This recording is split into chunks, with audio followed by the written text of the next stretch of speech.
нас медицинский пункт уже как бы устарел. Вероника Боярова живет в селе Байгулово 20 лет. Помощь медиков сельским жителям необходима всегда, говорит она. В ней нуждается и ее 15-летняя дочь с диагнозом ДЦП. Мы уже несколько раз своими силами ремонтировали с бывшей фельдшерицей, как говорится, ремонтировали, но толку нет.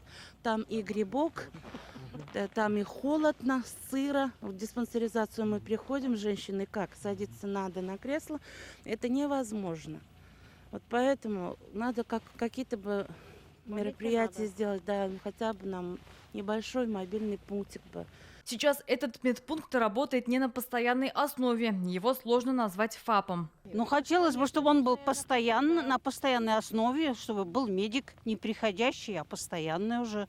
В двух селах Байданкино и Байгулово прописаны 142 человека. Этого, по словам начальника управления здравоохранения района, недостаточно, чтобы открыть здесь фельдшерско-акушерский пункт. По нормативам численность населения должна быть не менее 300 человек. Поэтому местные власти пошли навстречу. Пациентов принимает фельдшер в старом здании 2 раза в неделю. Я приезжаю 2 раза в неделю, понедельник и четверг, с 8 до 12. Обслуживаю подворные обходы, также неотложную помощь. Когда она необходима, пациенты звонят мне, и я иду на неотложку. Для пациентов старше 65 лет реализуется республиканский проект доставки сельских жителей в городское или ближайшее медучреждение. Заказать транспорт можно через своего фельдшера. Они звонят, дают заявку своему фельдшеру. Мне необходимо то-то, то-то. К этому времени вызывается транспорт, и люди доставляются.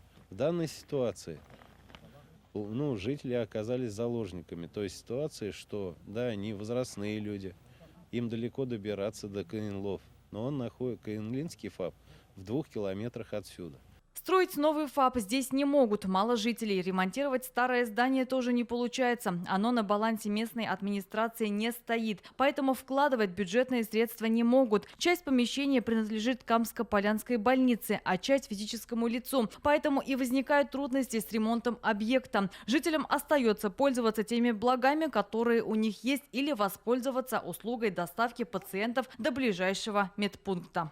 Гульнара Миниханова, Александр Лихачев, ТНВ, Нижнекамский район.